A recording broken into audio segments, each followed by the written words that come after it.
அன்பார்ந்தவர்களே, blue zone என்று ஒரு சொல் இருக்கிறது. உலகத்தில் சில இடங்களில் மட்டும் மக்கள் 90 வயதை மிக சர்வசாதாரணமாக கடந்து வாழ்ந்து கொண்டிருப்பார்கள். அப்படிப்பட்ட ஒரு இடம் ஒக்கினாவா ஐலாண்டு, ஒக்கினாவா தீவு என்று ஜப்பானில் இருக்கிறது. இக்காரியா என்று கிரீஸில் இருக்கிறது. அதற்கு காரணம் அங்கே இருக்கின்ற சுற்றுச்சூழல் மட்டுமல்ல, அந்த மக்களினுடைய வாழ்வாதாரத்தில் அன்றாடம் கடைபிடிக்கும் சில பழக்க வழக்கங்கள். ஒட்டுமொத்த தமிழ்நாட்டையும் அதுபோல ஒரு ப்ளூ ஜோனாக மாற்றுவது தன்னுடைய வாழ்நாள் லட்சியம் என்று ஒவ்வொரு தமிழர்களுடைய உணவு பழக்கத்தையும் வாழ்நாள் பழக்கத்தையும் மாற்றி அமைக்கக்கூடிய எ மேன் எ மூமெண்ட் என்று சொல்லக்கூடிய அளவிற்கு ஒரு மனிதன் ஒரு இயக்கமாக வளர்ந்து கொண்டிருக்கும் மருத்துவர் கு சிவராமன் அவர்களுக்கு என்னுடைய முதல் வணக்கம். ஜெயகாந்தன் ஒரு நேர்காணலில் குறிப்பிட்டிருப்பார், எந்த நேரத்திலும் நான் ஒரு நம்பிக்கைவாதி தான். அன்பார்ந்தவர்களே, ஈழம் என்கின்ற ஒரு இடப்பெயர் தமிழர்களுடைய மனங்களில் ஏற்படுத்தக்கூடிய சித்திரத்தை மிக சர்வசாதாரணமாக நம்மால் கடந்து போய்விட முடியாது. மானுடம் வகுத்து வைத்திருக்கின்ற எல்லா அறங்களும் அழிக்கப்பட்ட பின்பு, எல்லா நல்ல குணங்களும் மீறப்பட்ட பின்பும் கூட என்னுடைய ஓர்மை என்பது மனித குலத்தின் அறம் என்று பேனாவை பிடிக்கும் தோறும் ஒவ்வொரு மேடையிலும் ஏறும் தோறும் சொல்லக்கூடிய ஒரு உச்சபட்சமான நம்பிக்கைவாதி எழுத்தாளர் அண்ணன் அகரமுதல்வன். ஆப்பிரிக்காவில் ஒரு பழமொழி இருக்கும், மிக சுவாரஸ்யமானது. புலிகள் எழுத கற்றுக்கொள்ளும் வரைக்கும் எழுதப்படக்கூடிய கதைகள் யாவும் வேட்டைக்காரனினுடைய சாகசங்களை மட்டுமே சொல்லும் என்று. அப்படி எழுத கற்றுக்கொண்ட ஒரு புலியாக தான் நான் என்றைக்கும் அண்ணனை நினைக்கின்றேன். அண்ணனுக்கு என்னுடைய வணக்கம். அன்பார்ந்தவர்களே, எழுத்தாளர் செல்வேந்திரன் அவர்கள் அடிக்கடி குறிப்பிட்டு கொண்டே இருப்பார், ஒருவருக்கு ஒன்று கிடைக்கிறது என்றால் தகுதி இல்லாத ஒருவருக்கு ஒருபோதும் அது வாய்க்கப்பெறாது என்பது. இன்றைக்கு கள்ளக்குறிச்சியில் எத்தனையோ மக்கள் இருக்கிறார்கள். ஆனால் அத்தனை பேரையும் தாண்டி தன்னுடைய உலகியல் அனைத்து தேவைகளையும் தாண்டி அனைத்து பணிகளின் மத்தியிலும் ஒரு பண்பாட்டு செயல்பாட்டிற்காக கூடியிருக்கின்ற மக்கள் நீங்கள்தான். ஒட்டுமொத்த வரலாற்றையும் ஒட்டுமொத்த தமிழ்நாட்டையும் அடுத்த கட்டத்திற்கு எடுத்து செல்லக்கூடிய விதை நெல் போன்றவர்கள். உங்கள் அனைவருக்கும் என்னுடைய வணக்கம். இன்றைக்கான தலைப்பு பாரதியினுடைய மிக அற்புதமான ஒரு தலைப்பு. நீங்கள் பேச்சாளர்களினுடைய தலைப்புகளை எடுத்தால் 10ற்கு கிட்டத்தட்ட 9 பேரினுடைய தலைப்பு பளபளக்கும் பாரதியினுடைய வரிகளாக தான் இருக்கும். இன்று புதிதாய் பிறந்தோம். இது ஒரு தேய் வழக்காக கிளிஷேவாக மீண்டும் மீண்டும் இதே தலைப்பை தான் பேச வேண்டுமா என்று எனக்கே தோன்றியது தான். ஆனால் நண்பர்களே, ஒரு பேச்சுக்கு மேடைக்கு பாரதியை விட மிக பொருத்தமான தலைப்பை தரக்கூடிய ஒரு கவிஞன் இருக்கவே முடியாது. காரணம், பாரதி ஒருவன் தான் சொன்ன ஒவ்வொரு வார்த்தைக்கும் தன்னுடைய செயலுக்கும் வித்தியாசமே இல்லாமல் வாழ்ந்து காட்டி சென்றவர். பாரதிக்கு ஒருமுறை ஒருவர் கடிதம் எழுதுகிறார். பாரதி அதுக்கு பதில் கடிதம் போடணும். என்னுடைய அன்பு தம்பி, நீ வாழ்க, உன்னுடைய கடிதம் வந்தது, உடனடியாக பதில் போடாததற்கு மன்னிக்க வேண்டும், குழந்தை செம்மை இல்லாமல் இருந்தது. பாரதியுடைய மகளுக்கு உடம்பு சரியில்லைங்கிறத பாரதி எழுதுகிறாரு. குழந்தை செம்மை இல்லாமல் இருந்தது, தற்போது குழந்தை புதிய உயிர் கொண்டது. நோயுற்ற ஒரு உடல் சரியாகிறது என்றால் அது உடல் சரியாது அல்ல, புதிய உயிர் பெற்றது என்று பாரதி எழுதுகிறார். இன்று புதிதாய் பிறந்தோம் என்று பாரதி சொல்லலாம். ஒவ்வொரு நாளும் பாரதி தன்னை புதிய உயிராக, இன்றைக்கு இந்த நாள் எனக்கான புதிய பிறவி என்று நினைத்து வாழ்ந்தவன் பாரதி. நாம் அப்படி சொல்ல முடியுமா? நைட்டு படுத்தா தூக்க வர மாட்டேந்து மருத்துவர் சொல்லுவார், குறைந்தபட்சம் 8 மணி நேரம் தூங்கினால்தான் அதில் ஆழ்ந்த உறக்கம் ஒரு 2 மணி நேரமாவது கிடைக்கும் என்று. நாம் தூங்குறதே தொடர்ந்து 2 மணி நேரம் தூக்கமே நமக்கு இருக்க மாட்டேங்குது. மீண்டும் காலையில் எழுந்தால் அதே உடல் பிரச்சனை, அதே மனச்சோர்வு. இப்படி இருக்கின்ற பொழுது இன்று புதிதாய் பிறந்தோம்னு தலைப்பு வச்சதுக்கு பதிலாக இன்றைக்கும் அதே சலிப்பு என்று தானே தலைப்பு வச்சிருக்கணும். ஏன்னால் ஒவ்வொரு நாளும் நம்முடைய வாழ்க்கையில் நாம் சந்திப்பது அதே சலிப்பை தான். அன்பார்ந்தவர்களே, இன்றைக்கு அறிவியல் உலகம் மனித குலத்தினுடைய மிக முக்கியமான பிரச்சனையாக 21ஆம் நூற்றாண்டினுடைய தவிர்க்க முடியாத பிரச்சனையாக சொல்வது சலிப்பு. எல்லோரினுடைய வாழ்விலும் இன்றைக்கு யாரும் எதிர்கொள்வதை தவிர்க்க முடியாத ஒரு அத்தியாவசியமாக தீமையான சலிப்பு இருக்கிறது. இந்த சலிப்பை தாண்டி யார் ஒருவர் வெற்றி பெறுகிறாரோ அவர்கள்தான் ஒவ்வொரு நாளும் புதிதாய் பிறந்தவர்களாக இருக்கிறார்கள். நீங்கள் நினைத்து பார்ப்போம், யுவால் நோவா ஹராரி என்று இஸ்ரேலில் ஒரு பேராசிரியர், அவர் சேப்பியன்ஸ் என்ற ஒரு புத்தகம் மூலமாக நம் அனைவருக்கும் பரிச்சயமானவராக இருக்கலாம். சமீபத்தில் அவர் நெக்ஸஸ் என்ற ஒரு புத்தகம் எழுதியிருக்கிறார். அதனுடைய முதல் அத்தியாயத்திலேயே சொல்கிறார், மனிதன் கண்டுபிடித்த மிக மிக பழமையான தகவல் தொடர்பு சாதனம் என்பது கதைகள் தான் என்று. இன்றைக்கு நம் மொபைல் ஃபோன் வச்சுருக்கோம், ஏஐ காலத்தில் வாழ்ந்து கொண்டிருக்கிறோம். ஆனால் இத்தனைக்கு முன்பாக மனிதன் முதலாக கண்டுபிடித்த ஒரு தகவல் தொடர்பு சாதனம் இருக்கும் என்றால் அது கதைகள் தான். கிட்டத்தட்ட 5000 ஆண்டுகளாக மனிதன் தொடர்ந்து கதை சொல்லிக் கொண்டே இருக்கிறான். ஏன் கதைகள் சொல்லப்பட வேண்டும்? நாம் எத்தனை ஆரோக்கியமான மனிதனாக வேண்டுமானாலும் இருக்கலாம், நமக்கு எத்தனை ஆசீர்வதிக்கப்பட்ட வாழ்க்கை வாய்க்கப்பட்டு வேண்டுமானாலும் இருக்கலாம். ஆனால் இருப்பது ஒரே ஒரு வாழ்க்கை தான். அந்த ஒரே ஒரு வாழ்க்கையில் நமக்கு கிடைக்கப் போவது ஒரே ஒரு அனுபவம் தான். அன்பார்ந்தவர்களே, ஒவ்வொரு கதையை நாம் வாசிக்கின்ற பொழுதும் நமக்கு கிடைப்பது ஒரு வாழ்க்கை. ஒவ்வொரு கதையை வாசிக்கும் தோறும் நாம் அன்றைக்கு புதிதானவர்களாக, அன்றைய நாளை புதிதாக மாற்றிக்கொள்ளக்கூடிய நபர்களாக மாறிக்கொண்டிருக்கிறோம். எனவே இது போன்ற புத்தகங்கள் எல்லாம் வைக்கப்படுவதற்கான முதற் காரணம் எதுவென்றால், நம்முடைய சலிப்பை நாம் வென்றெடுப்பதற்கு. புதிதாக பிறக்க வேண்டும் என்றால் ஒரு கதை நமக்கு போதும் நண்பர்களே. அது கொடுக்கக்கூடிய அனுபவம் என்பது அன்றைய நாளை நமக்கு புதிதாக மாற்றிக்கொள்வதற்கான அனைத்து சக்திகளையும் உள்ளடக்கியது தான். ஒரு பாயசம் வைக்க போகிறோன்னு முடிவு பண்ணிட்டா முதல்ல எந்த யூடியூப் வீடியோலையும் சொல்லக்கூடிய ஒன்று என்றால் இன்க்ரீடியன்ட்ஸ், அதற்கு தேவையான பகுதி பொருட்கள். இன்று புதிதாய் பிறந்தோங்கிற ஒரு தலைப்பிற்கு சில பகுதி பொருட்கள் இருக்கிறது. புதிதாய் பிறத்தல் என்றால் அதற்கு மிக அடிப்படையான செய்தியே மகிழ்ச்சி தான். எது மகிழ்ச்சி? எண்ணியது இயற்றுவது மகிழ்ச்சி, தன்னை அறிவது ஒரு மகிழ்ச்சி. வள்ளலாரினுடைய ஒரு பாடல் இருக்கும், தன்னை அறிந்து இன்பமுற வெண்ணிலவே, ஒரு தந்திரத்தை நீ சொல்ல வேண்டும் வெண்ணிலவே, நாதன் முடிமேல் இருக்கும் வெண்ணிலவே, அங்கே நானும் வர வேண்டுகிறேன் வெண்ணிலவே என்று.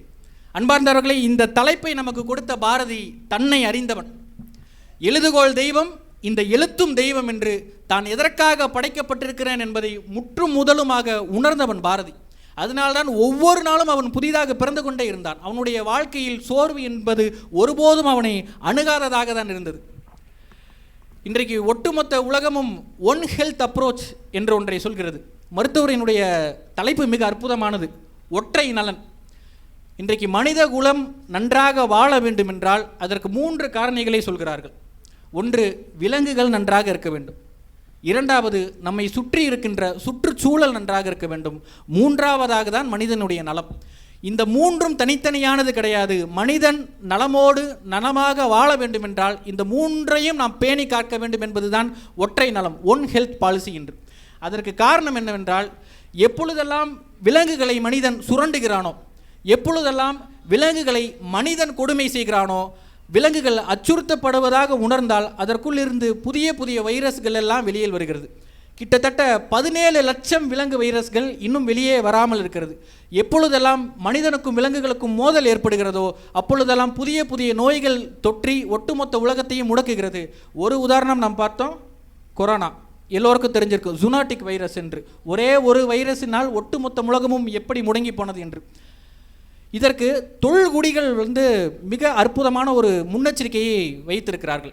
இன்று புதிதாய் பிறந்தோம் என்பதற்கான நமக்கான வாழ்நாள் முன்மாதிரியாக நாம் பழங்குடியின மக்களை கருதலாம். பிபிசியில் ஒரு டாக்குமெண்ட்ரி போட்டிருந்தாங்க. ஆப்பிரிக்காவில் இருக்கக்கூடிய பழங்குடிகள் எப்படி வேட்டையாடுகிறார்கள் என்று சொல்லக்கூடிய ஒரு ஆவணப்படம் அது. நண்பர்களே, அவர்கள் கையில் எந்த ஆயுதமும் கிடையாது. ஒரு சதுப்பு நிலத்தில் வேட்டைக்கு செல்கிறார்கள். அன்றைக்கு அவர்கள் வேட்டையாடினால்தான் அன்றைக்கு இரவுக்கான உணவு. ஒவ்வொரு நாளும் அவர்களுக்கான உணவை வேட்டையாடி மட்டும்தான் அவர்கள் பெற்றுக்கொள்ள முடியும். ஆண்கள் எல்லோரும் வேட்டைக்கு கிளம்புகிறார்கள். அந்த சதுப்பு நிலத்தில் அவர்கள் வேட்டையாட போகின்ற உயிர் முதலை தான் அவர்களுடைய அன்றாட உணவு. சதுப்பு நிலத்தில் வெறும் கையை உள்ளே விட்டு முதலை இருக்கிறதா என்று தடவி பார்ப்பது தான் முதலையை அவர்கள் கண்டுபிடிக்கும் முறை. அந்த கூட்டத்திலேயே மிக வயதானவர் தான் அவர்களுடைய வழிகாட்டி. அப்படி போயிட்டு இருக்கும்போது ஒரு தடவை உள்ள கையை விட்டு பார்க்குறாங்க, ஒரு முதலை இருக்குது. எல்லோரும் சேர்ந்து அந்த முதலையை தூக்குகிறார்கள். அந்த குழுவிலேயே மிக வயதான ஒரு முதியவர் அந்த முதலையினுடைய வயிற்றை தடவி பார்க்குறார்.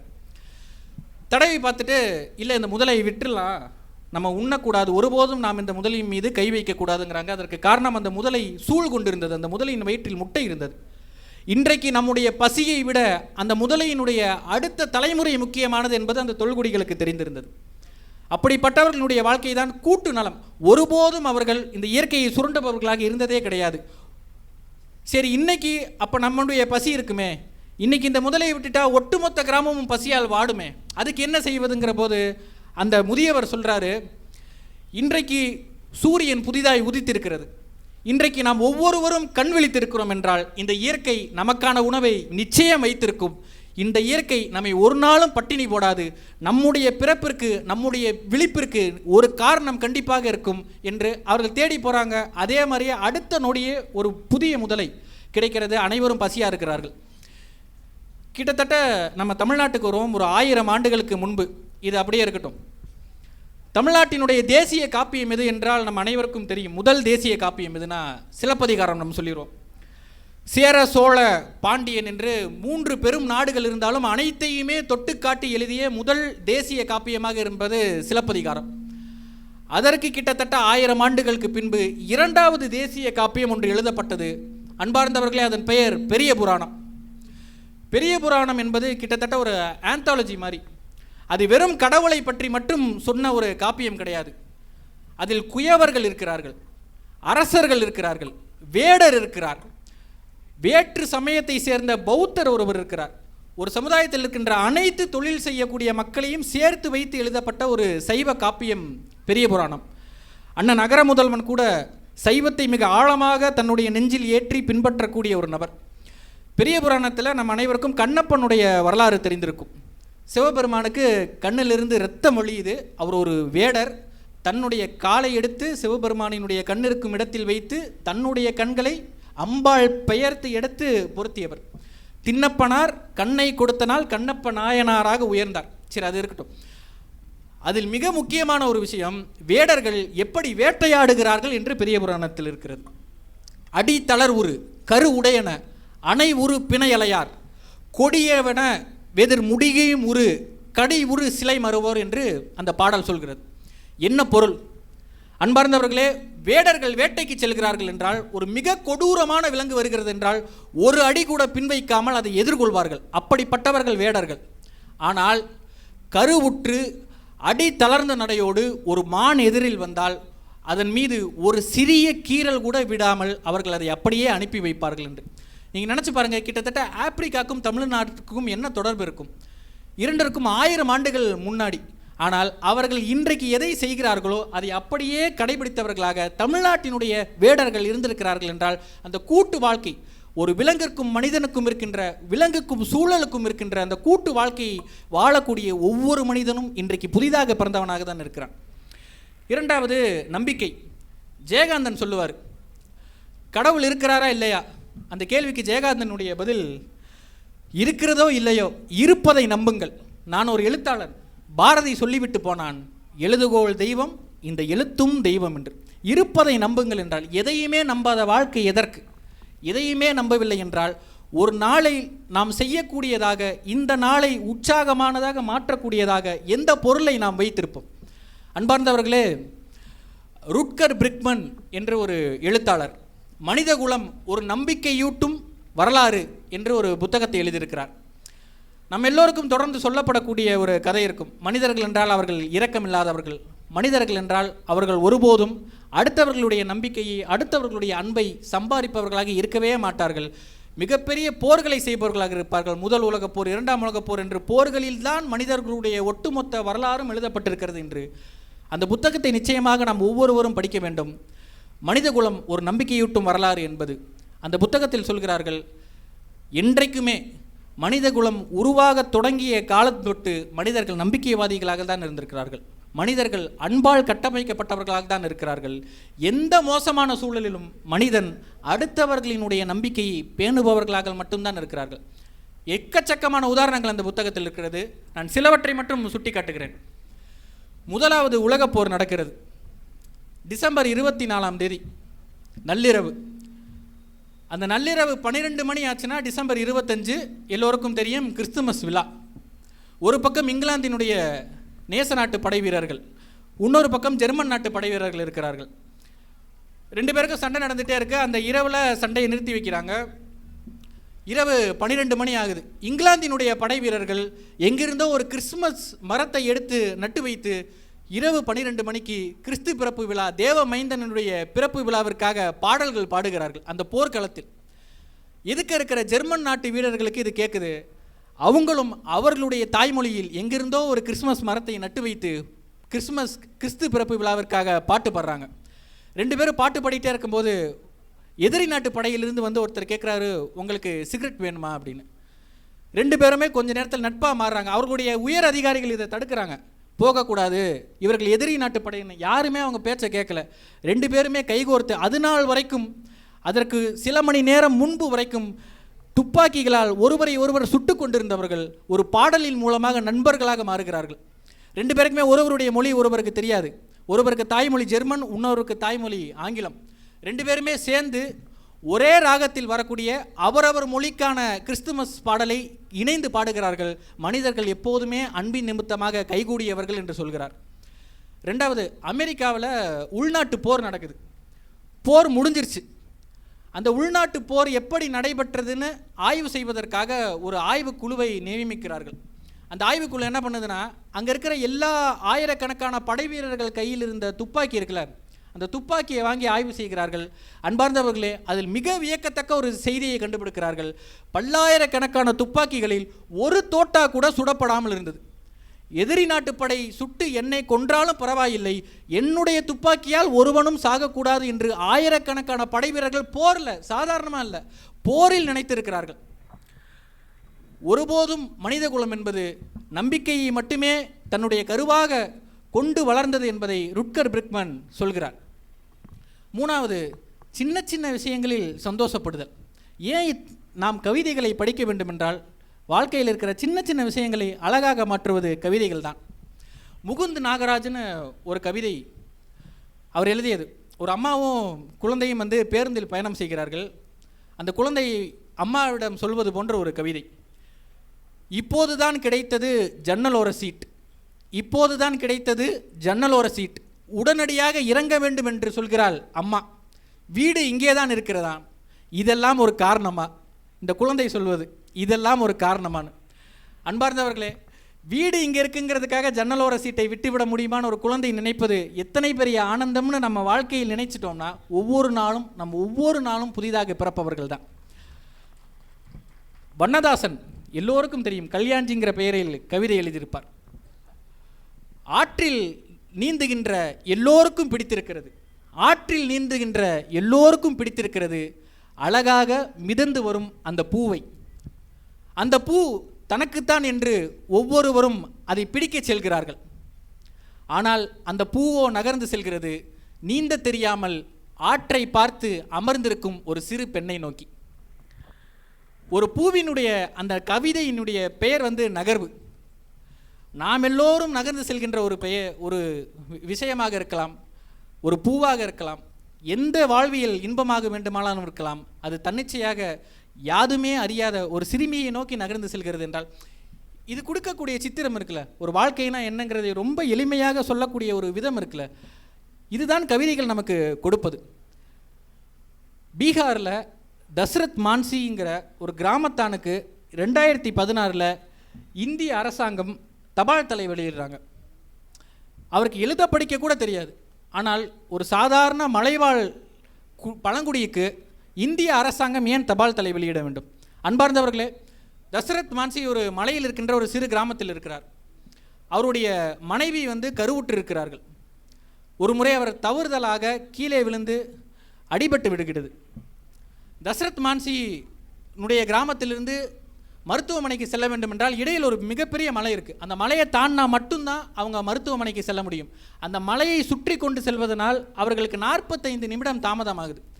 அந்த கிராமத்தில் இருக்கிற யார் மருத்துவமனையை அணுக வேண்டுமென்றாலும், சுகாதாரத்துறையை யார் அணுக வேண்டும் என்றாலும் அந்த 45 நிமிடம் சுற்றி கொண்டு தான் அவர்கள் செல்ல வேண்டும். தசரத் மான்சியினுடைய மனைவி இரத்தப்போக்கின் காரணமாக அந்த 45 நிமிடம் தாமதமாக மருத்துவமனையை அடைந்ததன் காரணமாக உயிரிழக்கிறார். அன்றைக்கி அவர் ஒரு முடிவு பண்ணுறாரு, இனி ஒரு முறை என்னுடைய மனைவியை போல இந்த கிராமத்தில் யாருமே சாகக்கூடாது, யாருமே தாமதத்தினால் சாகவே கூடாதுன்னு. ஒருவேளை அந்த மழை அங்கே இல்லாமல் இருந்திருந்தால் அந்த மருத்துவமனைக்கு அவங்க 10 நிமிஷத்தில் போயிருக்கலாம். வெறும் 10 நிமிஷத்தில் அந்த மலையை அவர்கள் அடைந்திருக்கலாம். தசரத் மான்சி அவர்களுடைய மனைவியை எரித்து விட்டு அடுத்த நாள் கையில் ஒரு சுத்தியிலையும் உளியோடும் அந்த மலை முன்னால் இருக்கிறார். மலையை போய் சுத்தியலால் அடிக்க ஆரம்பிக்கிறார். கிராம மக்கள் எல்லோரும் பார்க்குறாங்க. சரி, மனைவியுடைய அதுவும் நிறையமாத கர்ப்பிணியுடைய மரணத்தின் காரணமாக அவர் ரொம்ப பாதிக்கப்பட்டிருப்பார். அதனால் ஒரு நாள் இல்லை 2 நாள் ஏதோ அந்த மலையை உடைக்க போகிறேன்னு சொல்லி நினச்சிக்கிட்டு இருந்தாலும் அது அவருடைய துக்கத்தினுடைய வெளிப்பாடு, அவரே போயிடுவார் அப்படின்னு நினைக்கிறாங்க. 2வது நாள் முந்தைய நாளை விட 2 மணி நேரம் முன்னதாக அவர் அந்த மலைக்கு முன்னால் நிற்கிறார். மலையை உடைச்சிக்கிட்டே இருக்கார். இப்போ அந்த கிராம மக்கள் இவருக்கெல்லாம் ஒரு பைத்தியம் பிடிச்சிருச்சு போல, மனைவி இறந்ததால் மனம் பிறழ்வு ஏற்பட்டு அவருக்கு பைத்தியம் ஆயிடுச்சுன்னு நினைக்கிறாங்க. அடுத்த நாளும் அவர் அதே செய்கிறார். 1 வாரம் போகுது, 1 மாதம் போகுது. அந்த மலையில் ஒரு சிறிய பிளவை அவர் உருவாக்குறார். இப்போ கிராம மக்கள் நினைக்கிறாங்க, இவர் ரொம்ப தீவிரமாக ஏதோ ஒன்றை செய்கிறார் என்று. நண்பர்களை, ஒவ்வொரு நாளும் ஒரு வீட்டிலிருந்து தசரத் மான்சிக்கு உணவு கொடுக்க ஆரம்பிக்கிறார்கள். ஒவ்வொரு நாளும் யாராவது ஒருவர் வீட்டிலிருந்து தசரத் மான்சிக்கு உணவு கொண்டு போய் கொடுப்பார்கள். அவர் திருப்பி உடைத்து கொண்டே இருக்கிறார். 1 மாதம் ஆகிறது, 6 மாதம் ஆகிறது, 1 வருடம் ஆகிறது. இன்றைக்கு நாம் பீகாருக்கு சென்றால் அந்த மலை 2ஆக பிளந்து அதில் ஒரு சாலை இருக்கிறது. அதன் வழியாக அந்த கிராம மக்கள் மருத்துவமனைக்கு செல்கிறார்கள் என்றால், அன்பார்ந்தவர்களே, ஒரு மனிதன் தன்னுடைய மனதில் இன்று நான் புதிதாய் பிறந்தேன், எனக்கு செய்வதற்கு ஒரு லட்சியம் இருக்கிறது, எனக்கு செய்வதற்கு ஒரு காரியம் இருக்கிறது என்று நினைத்து விட்டால் அந்த மனிதனினுடைய மனம்தான் பெரிதே தவிர எதிரில் இருக்கும் மலை ஒருபோதும் பெரிதல்ல. அது எப்படியும் உடைக்கக்கூடியது தான், சுக்குநூறாக சிதறக்கூடியது தான். இது நம்ம சும்மா சொல்லியிருந்தோம்னா ஏதோ ஒரு கதை மாதிரி இருந்திருக்கும். இந்த நூற்றாண்டில் நம் கண் முன்னால் நடக்கிறது. டெரி ஃபாக்ஸ் அப்படின்னு கனடாவில் ஒருத்தர் இருந்தார். டெரி ஃபாக்ஸினுடைய வாழ்நாள் லட்சியம் என்னவென்றால் ஒரு மேரத்தானை ஓடி முடிக்க வேண்டும், அதிகபட்சமாக 40 கிலோமீட்டர் மேரத்தானை ஓடி முடிக்க வேண்டும் என்பதுதான். அவர் ஒரு ஆத்லெட், ஒரு உடற்பயிற்சியாளர், ஓட்டப்பந்தய வீரர். அவருக்கு வாழ்நாள் குறிக்கோளே அதான். ஆனால் துரதிர்ஷ்டவசமாக அவருடைய தீயுள் அவருக்கு வந்தது ஓடுவதற்கான வாய்ப்பல்ல, கேன்சர், புற்றுநோய் வருது. அதுவும் அவருக்கு வந்தது காலில் தான் புற்றுநோய் வருகிறது. மருத்துவர்கள் 2 வாய்ப்பை அவர்கள் முன்னால் வைக்கிறார்கள். ஒன்று, காலை எடுத்துவிட வேண்டும், சில ஆண்டுகள் சில வருடங்கள் மிக நன்றாகவே வாழலாம். அப்படி இல்லையா, புற்றுநோயால் சில மாதங்களில் நீங்கள் இறப்பை சந்திக்கலாம். 2 ஆப்ஷன் தான். அவர் ஓடி சாதிப்பதை விட நான் வாழ்ந்து சாதிப்பது அதிகமாக இருக்கலாம்னு நம்பினார். அதனால் காலை எடுத்துற சொல்லிட்டார். டெரி ஃபாக்ஸுக்கு ஒரு கால் அறுவை சிகிச்சையின் மூலமாக அகற்றப்பட்டது. ஒரு ஓட்டப்பந்தய வீரனுக்கு ஒரு கால் கிடையாது. அவர் பெட் ரெஸ்டில் இருக்கார்.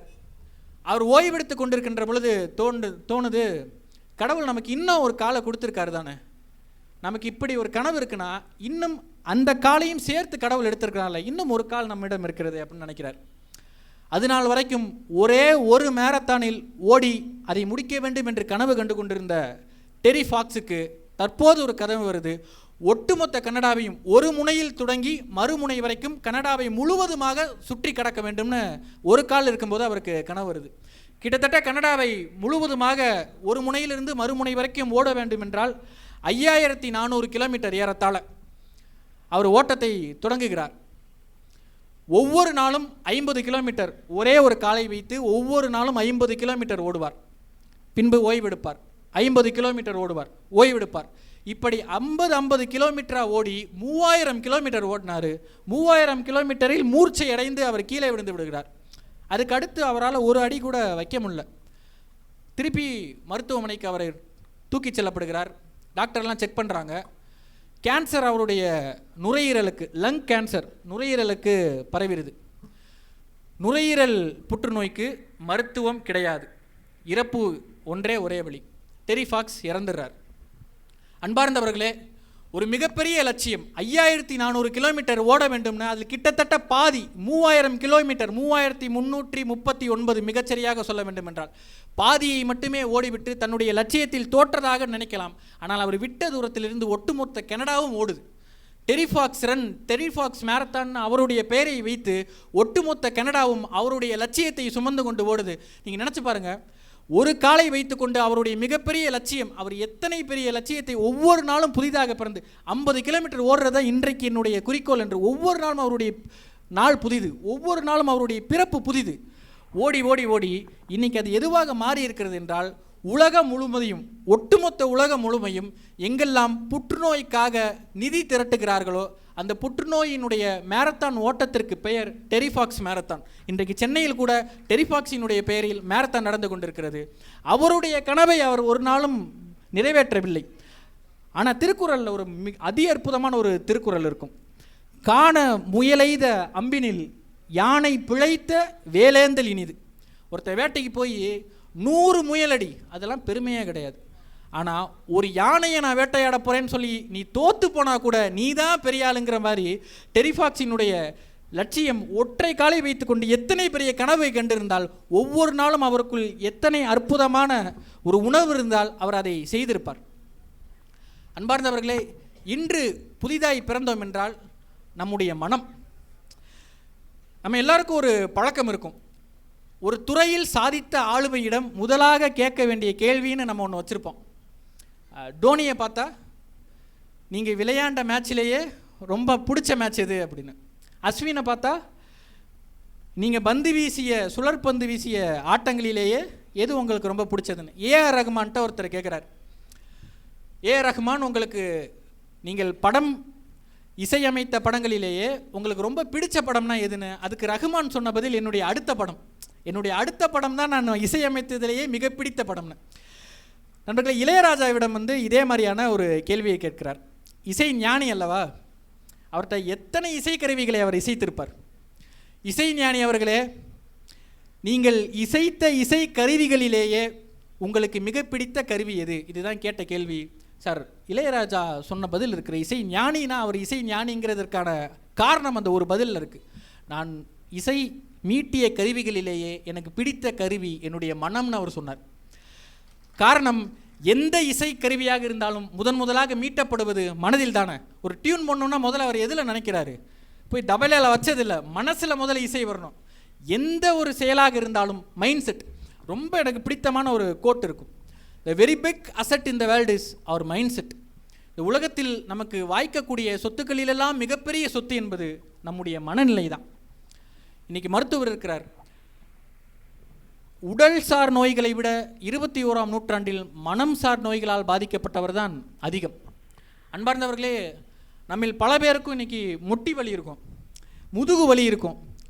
எங்கெங்கெல்லாம் எலும்புகளினுடைய இணைப்பு இருக்கிறதோ அங்கெல்லாம் வலிகளை நாம் உணர்வோம். டாக்டர் செர்னோ அப்படிங்கிறவர் நியூயார்க்கில் ஸ்கூல் ஆஃப் மெடிக்கல் சயின்ஸில் ப்ரொஃபஸர். 20 ஆண்டு காலம் ஆராய்ச்சி செய்கிறார். ஜெயமோகனினுடைய தளத்தில் சதீஷுங்கிறவர் ஒரு கடிதம் எழுதுகிறார். அந்த சதீஷ் என்கின்ற நபருக்கு என்னென்னா, முட்டியில் ரொம்ப வலி, எங்கெங்கெல்லாம் இணைப்புகள் இருக்கிறதோ அங்கெங்கெல்லாம் அவருக்கு வலி தாங்கவே முடியல. டாக்டரை போய் நம்ம எடுத்தோடனே நமக்கு ஒரு பிரச்சனை வந்துருச்சுன்னா ஒட்டுமொத்த இந்தியாவுக்கும் ஒரு பழக்கம் இருக்கும். என்ன பண்ணுவோம்? எடுத்தோடனே கூகுளில் தான் சர்ச் பண்ணுவோம், வேறு எங்கேயும் போக மாட்டோம். கூகுள் என்ன பண்ணோம்? லைட்டாக தலைவலிக்குதுன்னு கூகுளில் சர்ச் பண்ணோம்னா, உன்னுடைய காலம் நிறைவடைந்து விட்டது, செய்யக்கூடிய பணிகள் ஏதாவது இருந்தால் வேகமாக செய்து முடித்துவிட்டு இறைவனடி சென்று சேர், அந்த மாதிரி ஒரு பதிலை சொல்லும். அது மாதிரியே தான் நம்முடைய சதீஷ் அவர்களுக்கும் கூகுள் சொல்லியிருக்கு. சாதாரண முதுகு வலி, மொட்டி வலின்னு தான் அவர் போயிருக்காரு. ரொம்ப பெரிய இது ஒரு பிரச்சனை அப்படின்னு அவர் பயந்து போய் மருத்துவரை அணுகுகிறார். மருத்துவர் சொல்கிறாரு, இது முட்டுகளினுடைய தேய்மானத்தால் வரக்கூடிய ஒரு பிரச்சனையாக இருக்கலாம் அப்படின்னு சொல்லி மாத்திரைகள் கொடுக்குறாரு. மாத்திரை போடும்போது சரியான மாதிரி இருக்குது. நமக்கு இன்னொன்றும் தோணும், எந்த பிரச்சனைனாலும் ஒருவேளை மாத்திரையை நிப்பாட்டிட்டோம்னா நமக்கு திருப்பி இது ரொம்ப அதிகமாகிடுச்சுனான்னு நம்மளை முடிவெடுத்துட்டு மாத்திரையெல்லாம் ஸ்டாப் பண்ணிடுவோம். தினம்தோறும் பயன்படுத்த வேண்டிய மாத்திரைகள்னு சில இருக்கும், ஆனால் அதை நிறுத்திடுவோம். அவர் நிறுத்தி பார்க்குறாரு, பார்த்தா அவர் பயந்த மாதிரியே திருப்பி அந்த முட்டு வலிகள், முதுகு வலியெல்லாம் திருப்பி வந்துடுது. அப்படி இருக்கும்போது தான் டாக்டர் சர்னோ அப்படிங்கிறவருடைய ஒரு புத்தகம் அறிமுகமாகுது. மைண்ட் பாடி பிரிஸ்கிரிப்ஷன் அந்த புத்தகத்தினுடைய பெயர். அந்த புத்தகத்தில் அவர் மனதிற்கும் நம்முடைய உடல் நலத்திற்கும் இருக்கின்ற தொடர்பை பற்றி அந்த மருத்துவர் 20 ஆண்டு காலம் ஆராய்ச்சி செய்து அந்த புத்தகத்தை எழுதுகிறார். அந்த புத்தகத்தில் சொல்லக்கூடியது ஒன்றே ஒன்று தான். எப்பொழுதெல்லாம் நம்முடைய மனதிற்கு மிக ஆழமான வலி ஏற்படுகிறதோ, மன உளைச்சலில் நாம் இருக்கிறோமோ, அப்போதெல்லாம் மூளை ஒரு சித்து வேலை செய்யுமா. நம்முடைய முட்டுகளுக்கு அருகில் இருக்கக்கூடிய தசைக்கு வந்து ஆக்சிஜன் சப்ளை, ஆக்சிஜனினுடைய அளவை வந்து குறைத்துக்கிறார். அப்போ ஆக்சிஜனுடைய அளவு குறைக்கின்ற பொழுது அந்த தசையில் வந்து தசைப்பிடிப்பு போன்ற வலி ஏற்படுகிறது. ஆனால் அது உண்மையே கிடையாது. ஏன்னா நம்முடைய மன உளைச்சலை வந்து அதை மடைமாற்றம் செய்வதற்காக, அதுக்கு ஒரு உதாரணம் சொல்கிறாங்க. நீங்கள் ஒரு தண்ணியை வேகமாக ஊற்றி விட்டு ஏதாச்சும் ஒன்று அடைச்சோன்னா அந்த தண்ணி விளிம்பை நோக்கி வலிந்து ஓட பார்க்கும். ஏதாவது ஒரு இடுக்கு கிடைச்சிடாதா, ஏதாவது ஒரு சந்து பொந்து இருந்துடாதா நம்ம வலிஞ்சு ஓடுறதுக்குங்கிற மாதிரி, என்றைக்கெல்லாம் மன அழுத்தம் நமக்கு மன உளைச்சல் மிக அதிகமாக இருக்கிறதோ நம்ம மூளை இந்த வலியை மாற்றுவதற்காக செயற்கையாக ஒரு வலியை உருவாக்கும். அதுதான் பெரும்பாலும் முட்டு வலியாக இருக்குன்னு டாக்டர் சர்னோ கண்டுபிடிக்கிறார்.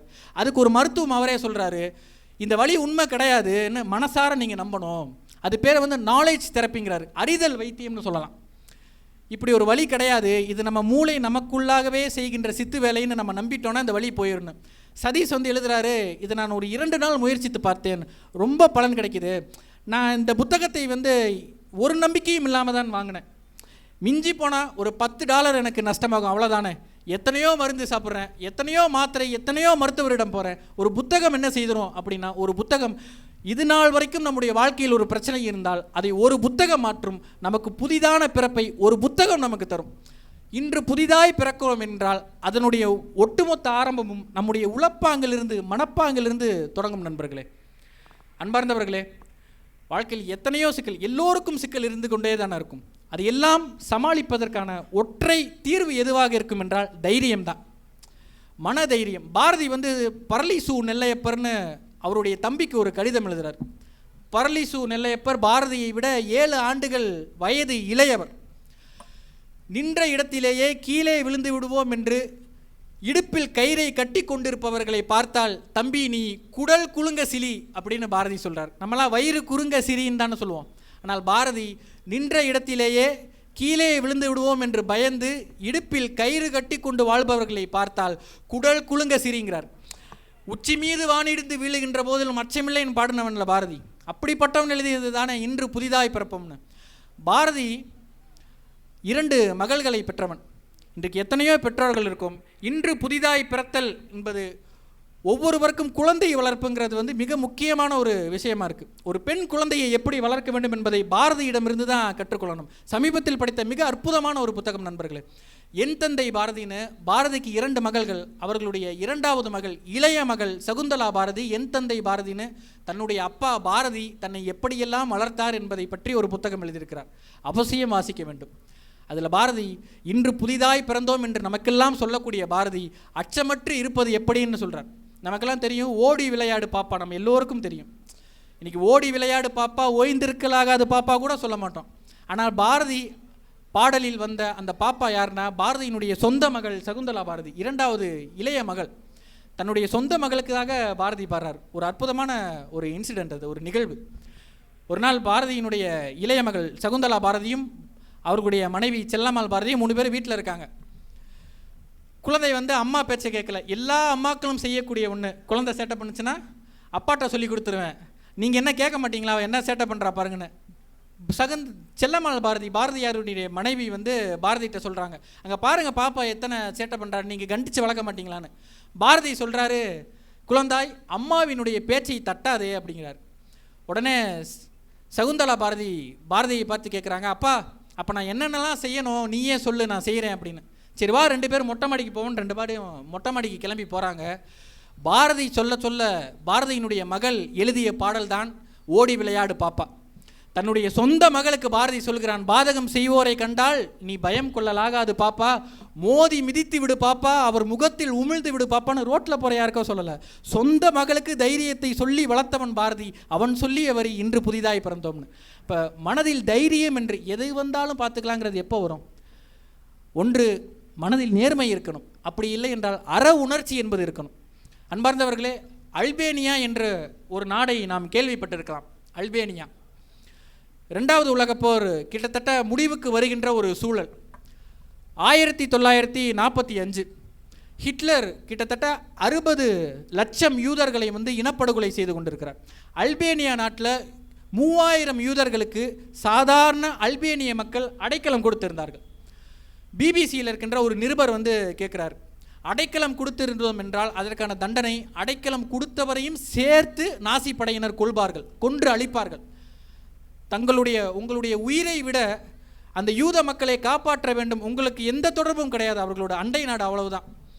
உங்களை உயிரை பணைய வச்சு அவங்கள காப்பாற்றணும்னு உங்களுக்கு என்ன அவசியம் அப்படின்னு நிருபர்கள் எல்லாம் கேட்கிறார்கள். அதற்கு அல்பேனிய மக்கள் சொல்கிறார்கள், பெசா என்கின்ற ஒரு வார்த்தையை சொல்கிறார்கள். பெசா அப்படின்னா நம்மை நம்பி அடைக்கலமாக வந்தவர்களுக்கு எந்த சூழலிலும் கைவிட்டு விடாத ஒரு பாரம்பரியம், ஒரு பண்பாடு அவர்களுக்கு. அந்த பெயர் பெசா. எங்களுக்கு பெசா என்பது தலைமுறையாக சொல்லப்பட்டு கொண்டே வந்தது. யாராவது ஒருவர் அடைக்கலம் என்று கேட்டுவிட்டால் அடைக்கலம்தான் முக்கியமே தவிர என்னுடைய உயிர் முக்கியம் அல்லங்கிறாங்க. ரெண்டாவது வார்த்தை சிசு என்று ஒரு வார்த்தை இருக்கிறது. ஃபின்லாண்டில் ஃபின்னிஷ் மொழியில் சிசு அப்படின்னா ஒருபோதும் விட்டு விடாதே, ஒருபோதும் உன்னுடைய இலக்கை அடைவதற்கான லட்சியத்தை விட்டு விடாதே அப்படிங்கிறதா அந்த சிசு என்கின்ற ஃபின்னிஷ் வார்த்தையினுடைய பொருள். ஃபின்லாந்து மக்களிடம் ஒரு சொலவடையாகவே இது இருக்கிறது, ஃபின் வின் பிகாஸ் சிசு இன் என்று. எங்களுக்குள் சிசு என்கின்ற பண்பாட்டு கூறு இருக்கிறது, அதனால் ஒருபோதும் ஃபின்லாந்து தோல்வியை சந்திக்காது என்று. நண்பர்களே, எப்படி அல்பேனியர்களுக்கு பெசாவோ, எப்படி ஃபின்லாந்து மக்களுக்கு சிசுவோ, அதே போல தமிழ்நாட்டில் ஒரு சொல் இருக்கும் என்றால், தமிழர்களுக்கு ஒரு சொல் இருக்கும் என்றால் அது அறம். ஒருபோதும் அறத்தை கைவிட்டு விடவே கூடாது என்பதுதான் தலைமுறையாக நாம் காத்து கொண்டிருப்பது. அந்த அறம் ஒரே ஒரு முறை நம்முள் வந்துவிட்டால் ஒவ்வொரு நாளும் நம் புதிதாய் பிறந்தவர்கள் தான். இசையோடு ஒரு கவிதை இருக்கும், கவிஞர் இசை எழுதிய ஒரு கவிதை. கிட்டத்தட்ட அது ஒரு இறைவாழ்த்து பாடலுக்கு சமமானது தான். நீங்கள் வீட்டிற்கு சென்று அதை யோசித்து பாருங்கள். எத்தனை எளிமையான சொற்களில் ஒரு கவிதை நம்மை ஆட்கொண்டு விடுகிறது. இன்றைக்கி நவீன கவிதைகள் எல்லோரும் நாம் அன்றாடம் பயன்படுத்தக்கூடிய, நம் அன்றாடம் கடந்து செல்லக்கூடிய நிகழ்ச்சிகளில் தான். ஆனால் நாம் தவறவிடக்கூடிய பார்வையை நமக்கு கொடுக்கிறது. இசை எழுதுகிறார், சிண்டெக்ஸ் நிரம்பி வழிகிறதா என்று பார்க்கத்தான் மொட்டை மாடிக்கு சென்றேன். சிண்டெக்ஸ் நிரம்பி வழிகிறதா என்று பார்க்கத்தான் மொட்டை மாடிக்கு சென்றேன், கண்டேன் யாவும் நிரம்பி வழிவதை. அவ்வளவுதான் கவிதை. இதை நாம் எப்படி புரிந்து கொள்வது அப்படிங்கிறது தான் வாழ்க்கையினுடைய சுவாரஸ்யம். தண்ணி டேங்க் நிறைஞ்சிருச்சான்னு பார்க்க தான் அவர் மொட்டை மாடிக்கு போகிறாரு, சுற்றி பார்க்குறாரு. அந்த இயற்கை ஒவ்வொருவருக்கும் ஒவ்வொரு நாளும் ஒரு அற்புதத்தை உள்ளங்கையினுள் ஒளித்து வைத்திருக்கிறது. பவா செல்லதுரை சொல்லுவார், இந்த வாழ்க்கை ஒவ்வொருவருக்கும் உள்ளங்கையினுள் பொதித்து வைத்திருக்கும் ஒரு அற்புதம் இருந்து கொண்டே இருக்கிறது. அதை தேடி கண்டுபிடிப்பது தான் ஒவ்வொரு மனிதனுக்கான பணி. அந்த சுற்றி பார்க்கும் பொழுது அந்த இயற்கை ஒட்டுமொத்தமாக நிரம்பி வழிந்து கொண்டு தான் இருக்கிறது. ஆனால் அதை காடுகின்ற கண்கள் நமக்கு இருக்கிறதா, அதுதான் ஒரு கேள்வி. அவர் இசையுடைய இன்னொரு கவிதை, ஒரு பூ இயற்கையாய் நழுவி உன் தலைமீது விழுந்தால் நிச்சயம் அது ஒரு ஆசி. நீ ஒரு தெய்வத்தின் பெயரை சொல். மீண்டும், ஒரு பூ இயற்கையாய் நழுவி உன் தலைமீது விழுந்தால் நிச்சயம் அது ஒரு ஆசி. நீ அந்த பூவின் பெயரை சொல். நண்பர்களே, ஒரு பூவை தெய்வத்திற்கு சமமாக வைக்கக்கூடிய ஒரு கவிதை, ஒரு நவீன கவிதை இருக்கக்கூடிய மனம் ஒவ்வொரு நாளும் இன்று புதிதாய் பிறந்து கொண்டே தான் இருக்கும். நான் ஒன்றை சொல்லி என் உரையை முடிக்கலாம் என்று நினைக்கிறேன். கனடாவில் ஆராய்ச்சியாளர்கள் எல்லாம் சேர்ந்து கனடாவினுடைய பனியை தோண்டுகிறார்கள். ஒரு பனியை ஒவ்வொரு அடுக்காக எடுக்க கிட்டத்தட்ட பல்லாயிரம் ஆண்டுகளுக்கு முன்பு என்ன இருந்தது என்பதை நாம் அறிந்து கொள்ள முடியும். இன்றைக்கு கூட ஒட்டுமொத்த இந்தியாவிலும் இரும்பு இருந்த இடம் எது என்றால் தமிழ்நாடு தான். முதலாக இந்தியாவிலேயே இரும்பு கண்டுபிடிக்கப்பட்ட மாநிலம் எது என்பது தமிழ்நாடு என்கிறது தொல்லியல் துறையால் நிறுவப்பட்ட, அறிவியல் ரீதியாக நிறுவப்பட்ட உண்மையாக இருக்கிறது. கனடாவில் அது மாதிரியே ஒரு ஆராய்ச்சி செய்கிறார்கள். நிலத்தை தோண்டி 10,000 ஆண்டுகளுக்கு முன்பாக இருந்த ஒரு விதையை அறிவியலாளர்கள் கண்டுபிடிக்கிறார்கள். 10,000 ஆண்டுகள். அந்த விதையை தண்ணீர் ஊற்றி வளருமா என்பது அவர்களுடைய கேள்வி. அறிவியலாளர்கள் அதை தண்ணீர் ஊற்றி சூரிய வெளியில் வைக்கிறார்கள். எந்த மாறுபாடும் இல்லை. ஒரு வாரம் செல்கிறது. 10,000 ஆண்டுகளுக்கு முன்பு இருந்த அந்த விதை துளிர்விட்டு எழுந்து இலைகள் பூக்கத் தொடங்குகிறது. நண்பர்களே, ஒவ்வொருவரினுடைய மனதிலும் இது போன்ற ஒரு விதை, ஒரு நட்பண்பு ஒளிந்து கொண்டே தான் இருக்கிறது. ஒரு புத்தகம், ஒரே ஒரு புத்தகம், ஒரு நீர்மை நம்மை தொட்டுவிடுமானால் மிக நிச்சயமாக அது ஆழ வேர்விட்டு 1000 கிளை விட்டு வளரும். இன்று புதிதாய் பிறந்தோம் என்றால் நம்முடைய வாழ்க்கைக்கு இக்கிகாய் என்று ஒன்று இருக்கிறது. ஜப்பானிய மக்கள் எப்படி 90 வயதிற்கு மேல் வாழுகிறார்கள் என்றால் இக்கிகாய் என்ற ஒரு புத்தகம் இருக்கிறது. நீங்கள் மிக நிச்சயமாக அந்த புத்தகம் கிடைத்தால் வாசித்து பாருங்கள். நம் ஒரு செயலை செய்கிறோம் என்றால் அதற்கு 3 காரணம் இருக்கணும். யார் ரொம்ப சந்தோஷமான மனிதன், ஏன் 90 வயசு வாழ்கிறானா, ஹி ஹேஸ் அ பர்பஸ்ங்கிறாங்க. வாழ்க்கைக்கு யாருக்கு ஒருவர் காரணம் இருக்கிறதோ, இன்றைக்கு நான் எழுவதற்கு இதுதான் காரணம் என்று கண்டுபிடித்து விட்டால் ஒவ்வொரு நாளும் நமக்கு புதிய நாள் தான், ஒவ்வொரு நாளும் நாம் புதிய உயிர் தான். அதுக்கு ஜப்பானில் சொல்லக்கூடிய ஒரு வழிமுறை, ஒரு டெக்னிக் இக்கிகாய். நாம் செய்யக்கூடிய செயல் முதலில் நமக்கு பிடித்ததாக இருக்கணும். நம்ம லவ் பண்ணணும் நம்ம என்ன செய்கிறோங்கிறது.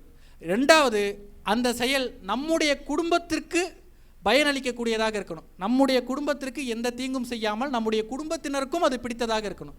3வது, நம் செய்யக்கூடிய நம்முடைய தொழிலாக இருக்கலாம், நம்முடைய செயலாக இருக்கலாம், ஒட்டுமொத்த சமுதாயத்திற்கும் பயன்பட வேண்டும்.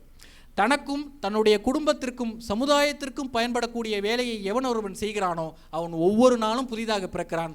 அவனுக்கு ஒவ்வொரு நாளும் இந்த நிலம் புதிது, இந்த நீர் புதிது, வானம் புதிது. ஜப்பானியர்கள் ஒவ்வொருவரும் இதை சொல்லிக்கொண்டே இருக்கிறார்கள். சீனாவில் நம்மளாம் டீ குடிக்கிறது ரொம்ப சாதாரணமான விஷயமா நினைக்கிறோம். சீனாவில் டீ குடிக்கிறதுங்கிறது ஒரு தியானம். அங்கே ஜாஸ்மின் டீன்னு ஒரு பாரம்பரிய முறையாக இருக்குது. மல்லிகை மலர்களால் ஆன ஒரு தேநீர். நீங்கள் நினச்சி பாருங்கள், அது தயாரிப்பதே ஒரு பாரம்பரிய செயல்பாடு.